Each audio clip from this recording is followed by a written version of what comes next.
Market பற்றி பேசணும் அப்படின்னா தொடர்ந்து கரெக்ஷன்ஸில் இருந்த மார்க்கெட் இந்த வாரமும் கரெக்ஷனாக தான் இருந்திருக்கு. நிறைய பேருக்கு அவங்க போர்ட்ஃபோலியோவில் பயங்கர நெகட்டிவானதெல்லாம் பார்த்துருக்காங்க. ஆமாம், ஓவராலாக இந்த வாரம் மார்க்கெட் எப்படி இருந்திருக்கு சார்? மார்க்கெட் வந்து பெரிய அளவில் ஃபால்னு நம்ம சொல்ல முடியாது. காரணம் என்னன்னு கேட்டிங்கன்னா, இப்போ வந்து 22,700 அந்த ரேஞ்சில் இருக்குது. அங்கேருந்து பார்த்தீங்கன்னா ஒரு 400 பாயிண்ட்ஸ் ஒரு ஃபஸ்ட்டு ஒரு 2-3 டேஸ் வந்து ரொம்ப ஃப்ளாட்டாக இருந்தது. -20, -30, -50 அந்த மாதிரி இருந்தது. லாஸ்ட் 2 டேஸ் கொஞ்சம் 100 பாயிண்ட் ஃபால் ஆயிருக்கு. இது ஏன் ஃபாலோ ஆகுதுங்கிறதுக்கு நம்ம பல தடவை நம்ம பேசியாச்சு. வேல்யூவேஷன் ஜாஸ்தியாக இருக்குது, எஃப்ஐஐஸ் வெளில போகிறாங்க, அவர் ட்ரம்ப் வராங்க அப்படின்னா இது இருக்க தான் செய்யும். இந்த ஒரு வாலட்டாலிட்டி இன்னும் கொஞ்சம் நாளைக்கு கண்டினியூ பண்ண தான் செய்யும். நம்ம ஜூன் வரைக்கும் இப்படி தான் இருக்கும் அப்படின்னு சொல்லியிருக்கோம். ஸோ அது கண்டினியூஸாக போகும். எப்போல்லாம் நெகட்டிவ் நியூஸ் வந்ததுன்னா இன்னும் ஃபர்தராக ஃபாலோ ஆகும். இப்போ ஃபார் எக்ஸாம்பிள் இப்போதைக்கு வந்து பாசிட்டிவாக நிறைய விஷயங்கள் இருக்குதுன்னு நம்ம சொல்லியிருந்தோம். இப்போ நெகட்டிவாக என்ன நியூஸ் இருக்குன்னா, ட்ரம்ப் அவர்கள் வந்து ரெசிப்ரோக்கல் டேக்ஸ் போடுறேன் அப்படின்னு சொல்கிறாரு. ஸோ அப்போ அந்த மாதிரி ஒரு நெகட்டிவ் நியூஸ் வரும்போது அதோட ரிலேட்டட் இண்டஸ்ட்ரிலாம் ஃபாலோ ஆகிறது ஒரு என்ன சொல்கிறது, ஒரு எக்ஸ்பெக்டட் ஒன்று தான். ஸோ அதனால் இதை பற்றி கவலைப்பட வேண்டாம். நம்மளுடைய ஸ்டாண்ட் வந்து 2nd of 2025, அதாவது ஜூன் டு டிசம்பர் வந்து மார்க்கெட் நல்லா இருக்கிறதுக்கு நிறைய வாய்ப்புகள் இருக்குது. நம்மளுடைய அடுத்த ஸ்டாண்ட் என்னென்னா, இது வந்து right time to invest. Large கேப்பில் ஒரு 50-60% இன்வெஸ்ட் பண்ணலாம். மிட் கேப் அண்ட் ஸ்மால் கேப்பை இக்னோர் பண்ணக்கூடாது. பட் கொஞ்சமாக ஃபண்டமெண்டலி ஸ்ட்ராங் ஸ்டாக்ஸில் இன்வெஸ்ட் பண்ணலாம். கோல்டில் இன்வெஸ்ட் பண்ணினா ஓல்டு பண்ணலாம். கொஞ்சம் கேஷ் 15-20% வச்சுக்கலாம். இந்த மாதிரி தான் வந்து இது பண்ணுறோம். எஸ்ஐபியை ஸ்டாப் பண்ணக்கூடாது. இதெல்லாம் வந்து நம்ம ஒரு ஸ்டாண்டர்டாக ஒரு செட் ஆஃப் ஃபார்மேட் வச்சுருக்கோம். மார்க்கெட் வால்டாலிட்டி பற்றி கவலைப்படலாமா அப்படின்னா கவலைப்பட்டுனே இருந்தால் பிரயோஜனம் கிடையாது. So we need to wait and watch. இந்த மார்க்கெட் வந்து ஒரு மாதிரி ஸ்டேபிளைஸ் ஆகும். அது ஆறத்துக்கு நம்ம கொஞ்சம் டைம் கொடுக்கணும். ஏன்னா ரன்னப் ஆயிருக்கு, ஒரு 3-4 வருஷம் கண்டினியூஸாக ரன்னப் ஆயிருக்கு. ஸோ அந்த எக்ஸஸ் எல்லாம் கரெக்ட் ஆகிட்டே வரும். இப்போ நிறைய ஸ்டாக்ஸ்லாம் நல்ல வேல்யூவேஷன்ஸில் இருக்குது. So FIs will start buying it. அது கொஞ்சம் டைம் ஆகும். ஏன்னா இப்போ எஃப்ஐஎஸ்ட்டு நம்ம ஒரு லாஸ்ட் வீக்லாம் நம்மளுடைய கனெக்டில் பேசும்போது அவங்க என்ன சொல்கிறாங்கன்னா, செல் இந்தியா பை சைனா, அதுதான் அவங்களோட ஸ்ட்ராட்டஜி. இந்தியாவில் விற்றுட்டு சைனாவில் வாங்கிட்டு இருக்காங்க. சைனாவில் எவ்வளோ தூரம் வாங்குவாங்கங்கிறது ஒரு கொஸ்டின் மார்க் இருக்குது. அதே மாதிரி யூஎஸில் வந்து பார்த்திங்கன்னா ஒரு ஃபஸ்ட்டு ஒரு 1 month ஆர் 20-30 days அந்த பிரசிடென்ஷியல் எலெக்ஷன் ரிசல்ட் வந்ததுக்கப்புறம் ஒரு நல்ல ரன்னப் இருந்தது. இப்போ இந்த ரெசிப்ரோக்கல் டேக்ஸில் அவங்களுக்கும் இம்பேக்ட் இருக்குது. ஏன்னா அவங்க பாட்ட டேக்ஸை போட்டுகிட்டே இருந்தாங்கன்னா அங்கேயும் இன்ஃப்ளேஷன் ஜாஸ்தி ஆகிடும். ஃபெட் ஆல்ரெடி சொல்லியிருக்காங்க இனிமேட்டு இன்ட்ரெஸ்ட் ரேட்டை கட் பண்ண மாட்டேன்ட்டு. ஸோ யூஎஸ் மார்க்கெட்டும் கொஞ்சம் கொஞ்சமாக நெகட்டிவாக ஃபாலோ ஆக ஆரம்பிச்சிருக்கு. ஸோ அந்த மாதிரி சமயத்தில் நமக்கு என்ன ஆகும்னா, அதெல்லாம் இந்தியாவுக்கு வந்து கொஞ்சம் கூட அட்வான்டேஜ். கொஞ்சம் நாள் கழிச்சு தான் இந்த மார்க்கெட் மேலே போகும். அது ஒரு இன்னொரு 45 நாள் ஆகலாம், இல்லை 60 நாள் ஆகலாம். அது வரைக்கும் இந்த வால்டாலிட்டி கண்டினியூ தான் ஆகும். உங்களோட அலோகேஷன் பற்றி சொல்லும்போது லார்ஜ் கேப்பில் ஒரு 50-60%, அதை விட கம்மியாக தான் ஸ்மால் அண்ட் மிட் கேப் அப்படின்னு சொன்னீங்க. இது இந்த கரெக்ஷனுக்கான ஸ்ட்ராட்டஜியா இல்லை ஜென்ரலாகவே ஒரு ஸ்ட்ராட்டஜி இப்படி தான்? இல்லை, இதுதான் வந்து எப்போதுமே இருக்கணும் ஒரு ரீட்டைல் இன்வெஸ்டர்ஸ்க்கு. இப்போ வந்து நம்ம இன்வெஸ்டர்லேயே 3-4 விதமாக பிரிக்கலாம். ஹைலி அக்ரெசிவ் இன்வெஸ்டர்ஸ், நான் போயிட்டு ட்ரேட் பண்ணுறேன், ஸ்பெக்குலேட்டிவாக போகிறேன், நான் வந்து குறைஞ்ச டயத்தில் நிறைய ப்ராஃபிட் பண்ணுறேன், அந்த மாதிரி இன்வெஸ்டர்ஸை நம்ம பார்க்குறதில்ல. அதேமாதிரி ரொம்ப கன்சர்வேட்டிவாக இருக்கேன், நான் எஃப்டியில் இன்வெஸ்ட் பண்ணுறேன், கோல்டில் இன்வெஸ்ட் பண்ணுறேன், இல்லாட்டினா எஸ்ஐபி மாத்திரம் போடுறேன், அவங்களையும் பார்க்குறதில்ல. நம்ம மாடரேட்லி அக்ரெசிவ் அப்படிங்கிறோம். மாடரேட்லி அக்ரெசிவ்னா நான் ரொம்பவும் ரிஸ்க் எடுக்க போகிறதில்ல, எடுத்த ரிஸ்க்குக்கு பெட்டர் ரிட்டர்ன் வரணும். இப்போ நம்ம வந்து ஈக்விட்டியில் எவ்வளோ ரிட்டர்ன்ஸ் எக்ஸ்பெக்ட் பண்ணலாம் அப்படின்னா ஒரு 16-20% ஆவரேஜ் ரிட்டர்ன் எக்ஸ்பெக்ட் பண்ணலாம். எப்போதுமே ஒரு 5 to 7 years நல்ல போர்ட்ஃபோலியோவாக இருந்ததுன்னா ஒரு 16-17% இல்லைன்னா 20% வரைக்கும் எக்ஸ்பெக்ட் பண்ணலாம். ஸோ அந்த மாதிரி மாடரேட்லி அக்ரெசிவ் இன்வெஸ்டர் அவங்களுக்கான போர்ட்ஃபோலியோ இது தான்.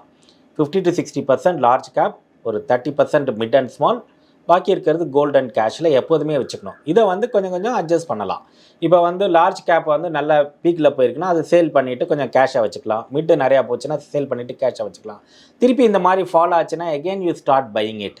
ஸோ அந்த மாதிரி ஒரு டைனமிக் அசெட் அலோகேஷன் இருந்ததுன்னா 16-20% நல்ல ரிட்டர்ன்ஸ் பண்ண முடியும். நம்ம 16%ல் உங்கள் போர்ட்ஃபோலியோ க்ரோ ஆனாலே 5 வருஷத்தில் டபுள் ஆகிடும்.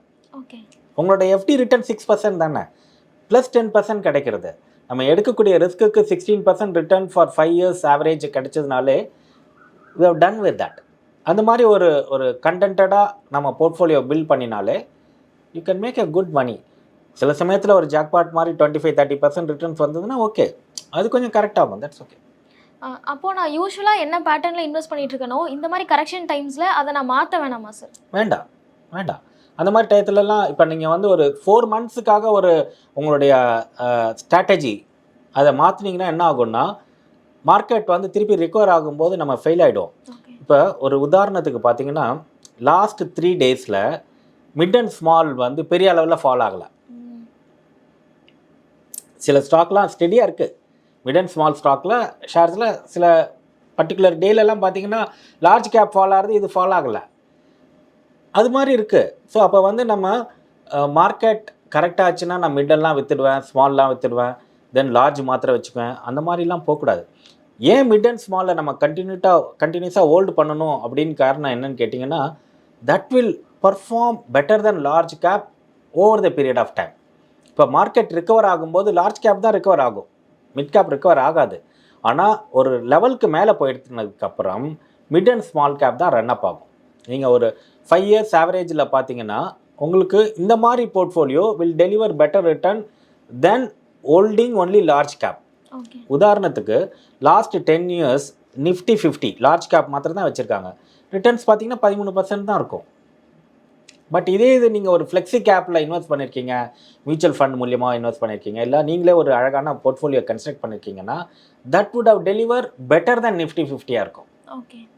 ஸோ அது மாதிரி நம்ம வந்து ஒரு அதுக்காக நம்ம மிட் அண்ட் ஸ்மால்லேயே இன்வெஸ்ட் பண்ண வேண்டாம்னு சொன்னால் அந்த ஸ்டாக்கில் என்ன பண்ணுறது? ஸோ அந்த மாதிரி இல்லை. நம்ம வந்துட்டு we need have a defined constructive long term value investing இருந்ததுன்னா வில் மேக் மோர் மணி.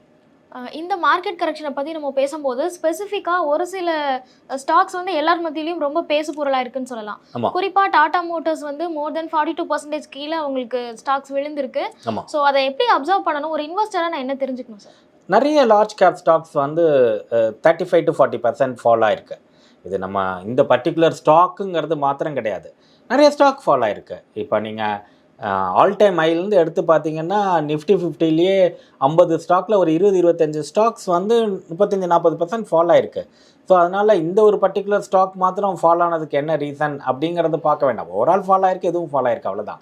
இந்த மாதிரி ஃபாலோ ஆகும்போது நீங்கள் அந்த கம்பெனியை பார்க்கணும். அந்த கம்பெனி எப்படி பர்ஃபார்ம் பண்ணியிருக்கு ப்ரீவியஸ் இயரில், அவங்களோட ப்ராஃபிட்டபிலிட்டி எப்படி இருக்குது, கம்பெனியோட மேனேஜ்மெண்ட் எப்படி இருக்குது, எத்தனை வருஷமாக இந்த பிஸ்னஸில் இருக்காங்க, என்ன செக்டாரில் இருக்காங்க பார்த்துட்டு 40%ல் ஃபால் ஆகிருக்குன்னு சொன்னால் it's a good time to buy தான். ஓகே. இது இந்த பர்டிகுலர் ஸ்டாக்குக்குன்னு இல்லை, எனி ஸ்டாக்குக்கு ஃபண்டமெண்டலி ஸ்ட்ராங்காக இருக்குது, நல்ல மார்க்கெட் கரெக்டாக இருக்குன்னா ஒரு ஒரு ஒரு ப்ரைஸ் வந்து ஒரு 40% ஃபால் ஆகிருக்கும்போது சீப்பான இது தானே கிடைக்கிறது. வேணும்னா நம்ம அதை வந்து ஒரு ஸ்டாகர்ட் மேனரில் பண்ணிக்கலாம். இப்போ வந்து கொஞ்சம் ஒரு 10-15% இன்வெஸ்ட் பண்ணிவிட்டு திருப்பி ஃபாலோ ஆச்சுன்னா இன்னொரு 10% இன்வெஸ்ட் பண்ணிவிட்டு ஒரு 18 to 24 months டைம் கொடுத்தீங்கன்னா again it will go back to the new ஹைக்கு போயிடும். அதே மாதிரி நாட்கோ ஃபார்மாவும் நிறைய பேர் இன்வெஸ்ட் பண்ணி அதோட ஸ்டாக் ப்ரைஸ் விழுந்ததுனால அவங்களுக்கு ஒரு பிரச்சனையாக இருக்குது அப்படின்னு சோஷியல் மீடியாவில் பார்க்க முடிஞ்சுது. ஸோ அந்த ஸ்டாக்ஸில் என்ன நடந்துட்டு இருக்கு, ஒரு இன்வெஸ்டர் எப்படி அதை அப்சர்வ் பண்ணணும் சார்? ஃபார்மா ஸ்டாக் எல்லாமே அடி தான் வாங்கியிருக்கு. இந்த நாட்கோ ஃபார்மா மாத்திரம் இல்லை. அது காரணம் என்னன்னு கேட்டிங்கன்னா, நம்ம இந்தியா வந்து லார்ஜஸ்ட் ப்ரொடியூசர் ஆஃப் என்ன சொல்கிறது மெடிசின்ஸ், ஃபார்மாசூட்டிக்கல் ப்ராடக்ட்ஸ் நிறையா பண்ணுறோம். அதனால் வந்து நம்ம நிறைய எக்ஸ்போர்ட்டும் பண்ணுறோம். அவர் ட்ரம்ப் வந்து என்ன சொல்கிறாருன்னா ரெசிப்ரோக்கல் டேக்ஸ் போடுவேன் அப்படின்னு சொல்கிறாரு. ஸோ அதனால் ஃபார்மா கம்பெனிலாம் ஹிட் ஆகிருக்கு. அவ்வளோதான் பேசிக்காக வழிய. நம்ம வந்து யோசிக்க வேண்டியது என்னன்னு கேட்டிங்கன்னா, இப்போ ஒரு ஃபார்மாசூட்டிக்கல் கம்பெனினா அவன் ப்ராடக்ட் என்ன, டேப்லெட்ஸ்லாம் மேனுஃபேக்சர் பண்ணுறான். யாருக்காவது வந்து டிசீஸ் கம்மியாயிருக்கா, யாராவது மெடிசன்ஸ் கன்சியூம் பண்ணுறது கம்மியாயிருக்கா? அதெல்லாம் ஒன்றும் கிடையாது. அது தொடர்ந்து இருக்க தான் போகிறது. இந்த மாதிரி விஷயங்கள் வரும்போது கொஞ்சம் வந்து மார்க்கெட் ஜிட்ரியாக தான் இருக்கும். அதனால் ஃபால் ஆகிருக்கு. பட் ஃபார்மா வந்து அனதர் 2 இயர்ஸில் பார்த்தீங்கன்னா it will do extremely well. காரணம் என்னன்னு கேட்டிங்கன்னா, நிறைய ரிசர்ச் போயிட்டுருக்கு. Not only in India, across the Globe. இன்னொரு 2 வருஷத்தில் பார்த்தீங்கன்னா நிறைய ரிசல்ட் வரப்போகுது. அதில் பார்த்தீங்கன்னா இந்த டிசீஸ்க்கு எல்லாத்துக்குமே உங்களுக்கு மெடிசின் கண்டுபிடிச்சிருக்காங்க. இனிமேட்டு ஃபார்மாசூட்டிக்கல் கம்பெனிஸில் என்ன காம்படிஷன் இருக்குன்னா, உன்னோட டேப்லெட் சாப்பிட்டா 2 நாளில் க்யூர் ஆகுதுன்னா என்னோட டேப்லெட் சாப்பிட்டா 1 நாளில் க்யூர் ஆகும். அந்த மாதிரி தான் ஒரு காம்படிஷன் இருக்குமே ஒழிய எந்த ஒரு டிசீஸ்க்குமே மெடிசன் இல்லாமல் இருக்குங்கிறதே கிடையாது. எல்லா டிசீஸ்க்கும் மெடிசின் வரப்போகிறது, நிறைய ரிசல்ட் வரப்போகிறது, நிறைய வேக்சினேஷன்ஸ் வருது. ஸோ அதனால் ஃபார்மா கம்பெனிஸ் எல்லாமே நல்லா தான் பண்ண போகிறாங்க. ஸோ இந்த மாதிரி கரெக்ட் ஆச்சுன்னா இட்ஸ் டைம் டு பை. நல்ல ஸ்டாக்காக பாருங்கள், லாங் டேர்ம் ஹோல்ட் பண்ணுங்கள், அவ்வளோதான். மார்க்கெட் வந்து ஒரு 4-5 மாதத்துக்கு மேலேயே கரெக்ஷன் ஃபேஸ்லேயே தான் இருந்துட்டு இருக்கு. ஸோ இங்கேருந்து மார்க்கெட் மேலே போகணும் அப்படின்னா என்ன ஃபேக்டர் தேவைப்படுது சார்? அதாவது பாசிட்டிவாக சில விஷயங்கள் நடக்கணும். நமக்கு அதுக்கான சிம்டம்ஸ் ஆல்ரெடி வந்திருக்கு. நமக்கு ஒன்று வந்து பட்ஜெட்டில் வந்து அந்த இன்கம் டேக்ஸ் இதெல்லாம் வந்திருக்கு. அதோட பெனிஃபிட் வந்து நமக்கு இந்த இமீடியட்டாக தெரியாது. காரணம் என்னென்னா நெக்ஸ்ட் இயர் தான் வந்து அந்த taxation which comes in play. அது ஒன்று. அதே மாதிரி இன்ட்ரெஸ்ட் ரேட் ஒரு 0.25% கம்மி பண்ணியிருக்காங்க. அதோட இம்பேக்ட்டு இமீடியட்டாக தெரியாது. அடுத்த மானிட்டரி பாலிசியில் திருப்பி என்ன வரப்போகிறதுன்னு தெரியல. திருப்பி ஒரு கட் வந்ததுன்னா நமக்கு அதோட இம்பேக்ட் வரும். அதே மாதிரி 1 year result of companies in India ஒரு பெரிய அளவில் இருக்க போகிறது கிடையாது. ஏன்னா ஆல்ரெடி வேல்யூவேஷன் ஜாஸ்தியாக இருக்கிறதுனால அது ஒரு நெகட்டிவ் நியூஸ் இருக்குது. பட் ஆனால் இந்த இன்ட்ரெஸ்ட் ரேட் கட் ஆனதுனால திருப்பி நம்மளுடைய ஃபிசிக்கல் பாலிசி மானிட்டரி பாலிசிலாம் ஃபேவராக இருக்கிறதுனால ஃபர்ஸ்ட் குவார்ட்டர் ரிசல்ட் ஆஃப் 25-26 அது நல்லா வரும்போது, அதான் நம்ம ஜூன்னு சொல்கிறோம், அதான் ஏப்ரல் மே ஜூன் வரும்போது மார்க்கெட் வந்து will start moving up. By the time என்ன ஆகுன்னு கேட்டிங்கன்னா நமக்கு வந்து இந்த யூஎஸில் நடக்கிற இந்த விஷயங்கள் எல்லாம் ஒரு கிளாரிட்டி வந்துடும். I am not saying it will settle down. எந்தெந்த இண்டஸ்ட்ரி எந்தெந்த செக்டாருக்கு டேக்ஸ் வரப்போகிறது, அதனால் நமக்கு என்ன impact, how Indian government is going to manage that, Indian companies how they are going to manage that. நமக்கு யூஎஸ் மாத்திரம்தான் மார்க்கெட்டாக? எல்லா கம்பெனியும் யூஎஸ்க்கு எக்ஸ்போர்ட் பண்ணுறது கிடையாது. எல்லா கம்பெனியுமே யூஎஸ்லேருந்து இம்போர்ட் பண்ணுறது கிடையாது. ஸோ எந்தெந்த கம்பெனிக்கு இம்பேக்ட் இருக்கும், எந்தெந்த கம்பெனிக்கு இம்பேக்ட் இருக்காதுன்னு தெரியும். பை த டைம் 4-5 monthஸில் பார்த்தீங்கன்னா அந்த இஸ்ரேல் வாசஸ் ஹமாஸ் வார் ஓரளவுக்கு செட்டில் ஆகிடும். ரஷ்யா வாசஸ் உக்ரைன் வாரும் ஓரளவுக்கு வந்துடும். ஒரு மாதிரி செட்டில் ஆகிடுச்சுன்னா நமக்கு அதோட கிளாரிட்டியும் வந்துடும். இது எல்லாமே பார்த்தீங்கன்னா உங்களுக்கு பாசிட்டிவ் நியூஸ் தான். அப்போ வந்து என்ன ஆகும்னா மார்க்கெட் வந்து slowly steadily it will start moving அப். நம்ம இப்போ 22,600 22,700 இருக்கோம். இங்கிருந்து ஆல் டைம் ஹைன்னு பார்த்தீங்கன்னா 26,200, அப்ராக்சிமேட்லி 3,500 ஆர் 3,600 பாயிண்ட்ஸ் தான் ஃபால் ஆயிருக்கு. இது ஃபால் ஆகிறதுக்கு கிட்டத்தட்ட 4-5 மாதம் ஆயிருக்கு. திருப்பி ரேலி ஆகுறதுன்னா சில ஸ்டாக்லாம் ரொம்ப வேகமாக மூவ் ஆகும். ஏன்னா இப்போ எஃப்ஐஸ்லாம் பர் டே வந்து 3,500 crores விற்றுட்ருக்காங்க. டிஐஸ் வந்து 3,000 to 4,000 crores வாங்கிட்டு இருக்காங்க. நீங்கள் எஃப்ஐ சடனாக வாங்க ஆரம்பித்தாங்கன்னா the inflow will be huge. ஏன்னா அவங்க வரும்போதே they will just come and buy in big way. So அந்த மாதிரி சமயத்தில் ரீட்டைல் இன்வெஸ்டர்ஸ்க்கு ஒரு ஆப்பர்ச்சுனிட்டிங்கிறது ரொம்ப கம்மியாக இருக்கும். அவங்க எப்போ மார்க்கெட் திருப்பி ரிவர்ஸ் ஆகும், எப்போ மார்க்கெட் மேலிருந்து கீழே போகுங்கிறது யாராலுமே ப்ரெடிக்ட் பண்ண முடியாது. ஸோ அதனால தான் நம்ம என்ன சொல்கிறோன்னா எஸ்ஐபிலாம் ஸ்டாப் பண்ணக்கூடாது.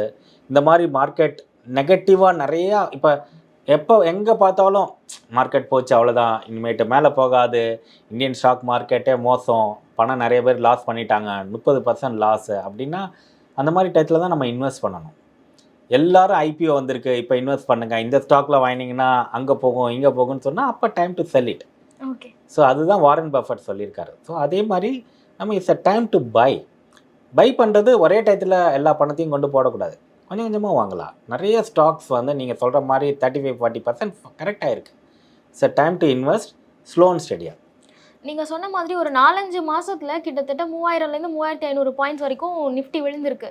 ஸோ இந்த கரெக்ஷன் அப்படிங்கிறது யூஷுவல் தானா, இல்லை இப்போ புதுசாக இப்போ கோவிடுக்கு அப்புறம் இன்வெஸ்ட் பண்ண வந்தவங்க இதை எப்படி புரிஞ்சுக்கணும் சார்? கோவிடுக்கு அப்புறம் இன்வெஸ்ட் பண்ண வந்தவங்களுக்கு இது வந்து ஒரு ஷாக். ஏன்னா அவங்க மார்க்கெட் கரெக்ஷனை பார்த்ததில்ல. நீங்கள் 2000 பார்த்தீங்கன்னா ஒரு 25 years பீரியட். 2000 பார்த்தீங்கன்னா 2002 இது மாதிரி ஒரு மேஜர் கரெக்ஷன் ஆச்சு. 2008 ஒரு ஃபினான்ஷியல் கிரைசிஸ் நடந்தது. யூஎஸில் பார்த்தீங்கன்னா பேங்கிங் சிஸ்டமே கொலாப்ஸ் ஆச்சு. சிட்டி பேங்க், அந்த நிறைய இன்வெஸ்ட்மெண்ட் பேங்க்லாம் கொலாப்ஸ் ஆச்சு. அந்த சமயத்துலேயும் மார்க்கெட் ஹெவியாக ஃபால் ஆச்சு. அப்போலாம் 30-40% நிஃப்டியே ஃபால் ஆச்சு. அதெல்லாம் கிராஷ்ன்னு சொல்லுவாங்க. 2002 அந்த ஈராக் வார்லாம் இருந்தது. ஸோ அந்த மாதிரி சிச்சுவேஷன்லாம் இல்லை. It is a correction, not a crash. So அப்போ என்ன ஆகும்னா இந்த மாதிரி கிராஷை பார்க்காதவங்களுக்கு, கரெக்ஷன்ஸை பார்க்காதவங்களுக்கு ஒரு ஃபியர் இருக்கும். நம்ம அவங்கள சொல்லியும் தப்பு கிடையாது. காரணம் என்னென்னா 2000க்கு அப்புறம் கோவிடுக்கு அப்புறம் இதை ஃபஸ்ட்டு இன்வெஸ்ட் பண்ணியிருப்பாங்க. அவங்க ஒரு புல் ரன்னே பார்த்துட்டாங்க. மார்க்கெட்டில் ஒரு கரெக்ஷனே பார்க்காதவங்களுக்கு இது ஒரு பேனிக்காக இருக்கும். ஐயோ இது போட்ட பணம் கம்மியாகிட்டே இருக்கு. டெய்லி பேசிஸில் அவங்க பார்க்கும்போது 10 லட்சம் 9 லட்சம் ஆச்சு, 9 8 ஆச்சு, 8 7 ஆச்சுன்னா கஷ்டமாக தான் இருக்கும். நம்ம என்ன சொல்கிறோன்னா இந்த மார்க்கெட்டுங்கிறது ஒரு சைக்கிளிக்கல் மூவ். மேலே போன மார்க்கெட் கீழே வந்து தான் ஆகும், கீழே வந்த மார்க்கெட் மேலே போய் தான் ஆகும்.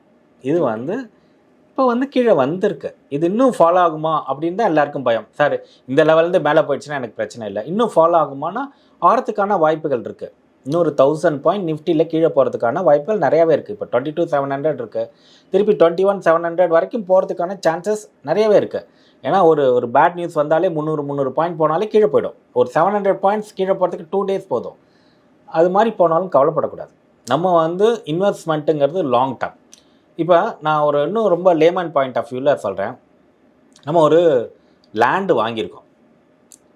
வாங்கிட்டோன்னா என்ன பண்ணுவோம், அந்த பத்திரத்தை எடுத்து வீட்டுக்குள்ளே வச்சுருவோம். அப்படி இருக்கும்பா, அது எங்கே மேலே போச்சு கீழே போச்செல்லாம் கவலைப்பட மாட்டோம். ஒரு 10 வருஷம் கழிச்சு 2 லட்சத்துக்கு வாங்கினது 5 லட்சம் போயிருக்கு அப்படின்னு தான் பார்ப்போமே ஒழிய, அந்த பக்கம் போகும்போது இங்கே என்ன விலை போயிட்டுருக்கு அப்படின்னு பார்ப்போமே ஒழிய டெய்லி பேசிஸில் பார்க்கறது கிடையாது. ஸோ மியூச்சுவல் ஃபண்டில் இன்வெஸ்ட் பண்ணிவிட்டு, ஸ்டாக் மார்க்கெட்டில் இன்வெஸ்ட் பண்ணிவிட்டு டெய்லி பேசிஸில் நம்ம அந்த ஸ்டாக்கை ப்ரைஸை பார்த்து கவலைப்பட்டுட்டு இருந்தோம்னா பிபி தான் இன்க்ரீஸ் ஆகும், ஸ்டாக் ப்ரைஸ் இன்க்ரீஸ் ஆகாது. ஸோ அதனால் நம்ம நல்ல போர்ட்ஃபோலியோவில் இன்வெஸ்ட் பண்ணியிருக்கோம், நல்ல மியூச்சுவல் ஃபண்ட் கம்பெனியில் இன்வெஸ்ட் பண்ணியிருக்கோம், நல்ல லார்ஜ் கேப் ஸ்டாக் வாங்கியிருக்கோம், கொஞ்சம் நமக்கு தெரிஞ்ச அளவுக்கு ஃபண்டமெண்டலி ஸ்ட்ராங் ஸ்டாக்கில் வாங்கியிருக்கோன்னா அதை வாங்கிட்டு அப்படியே விட வேண்டியதான். கீழே போச்சா ஒரு 10% கீழே போயிருக்கா, திருப்பி இன்னும் கொஞ்சம் வாங்கினா ஆவரேஜ் அவுட் பண்ணிடலாம். அவ்வளோதான், சிம்பிள். அதை வச்சுட்டு நம்ம டெய்லி ஒரி பண்ணிட்டு இருக்கிறதுக்கான அவசியமே கிடையாது. ஏன்னு கேட்டிங்கன்னா 3 விஷயங்கள் பாருங்கள். இந்தியாவில் ஒன்றும் வார் கிடையாது, நம்பர் 1. நம்பர் 2, இந்தியாவோட கன்சம்ஷன் ஸ்டோரி இன்னும் ஸ்ட்ராங்காக தான் இருக்குது. அன்எம்ப்ளாய்மெண்ட்டோ ரிசெஷனோ டிப்ரெஷனோ ஒன்றும் ஃபார்மலாக இல்லை. அங்கங்கே ஜாப் வந்து கொஞ்சம் கம்மியாகிருக்கு, சேலரி அளவில் பெரிய அளவில் இன்க்ரீஸ் ஆகலை, தட்ஸ் ஆல் ஓகே. இந்த 3 விஷயங்களும் நமக்கு இருக்குது. ஸோ அப்போ வந்து இந்தியாவோட ஸ்டோரி இன்டாக்டாக தான் இருக்குது. இது வந்து ஒரு ஸ்மால் கரெக்ஷன்ஸ் இருக்குது. So opportunity to buy. இது வரைக்கும் யாரும் என்டர் பண்ணாதவங்க என்டர் பண்ணுங்கள். நிறைய ப்ராஃபிட் வச்சுருக்கிறவங்க வேணும்னா புக் பண்ணிக்கலாம், இல்லாட்டினா ஹோல்ட் ஆன் பண்ணுங்கள். அனதர் 5 இயர்ஸில் நிஃப்டி வந்து வில் டச் 50,000 பாயிண்ட்ஸில் போகும். இப்போ 22,000ங்கிறது இப்போ 2025 இருக்கும், 2030 50,000 டச் பண்ணுறதுக்கு அத்தனை வாய்ப்புகள் இருக்குது. நான் சொல்கிறது வந்து 16% க்ரோ ஆனாலே போதும். ஓகே, ஆவரேஜாக 16% போனாலே டபுள் ஆகிடும். இப்போ 23,000ங்கிறது 46,000 போயிடும். ஸோ அதனால் not to worry about that. Thank you sir. ரொம்ப நன்றி. மேலும் ஈடி தமிழ் சேனல்ல வரப்போகும் பிசினஸ் மற்றும் அது ரிலேட்டடான வீடியோவை பார்க்க உடனே கீழே இருக்க சப்ஸ்கிரைப் பட்டனை கிளிக் பண்ணுங்க.